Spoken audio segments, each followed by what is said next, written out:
Hello friends, నేను మీ Shruti. Welcome to my channel. మామూలుగా మనం టెంపుల్స్కి వెళ్తూ ఉంటాం కదా. మనం టెంపుల్కి ఎందుకు వెళ్తుంటాం? ప్రశాంతత కోసం, మనశ్శాంతి కోసం, కోరికలు తీర్చమని, అబ్బాయిలైతే అమ్మాయిలకు సైట్ కొట్టడానికి, ఇలా రకరకాలుగా వెళ్తూ ఉంటారు. కానీ కొంతమంది మాత్రం ప్రత్యేకంగా ప్రసాదానికే వెళ్తూ ఉంటారు. మామూలుగా ప్రసాదం అంటే స్వీట్సు, పులిహార, శనగలు ఇలాంటి తినే వస్తువులు పెడుతుంటారు. ఈ సోదంతా ఎందుకు చెప్తున్నారా బాబు అనుకుంటున్నారా? ఇక్కడే ఉంది అసలు సిసలైన ట్విస్ట్.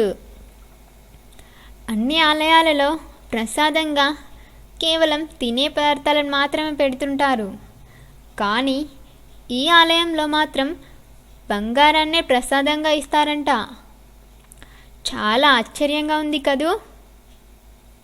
ప్రసాదం అంటే సాధారణంగా తినే పదార్థాలు ఏవైనా ఇస్తారు.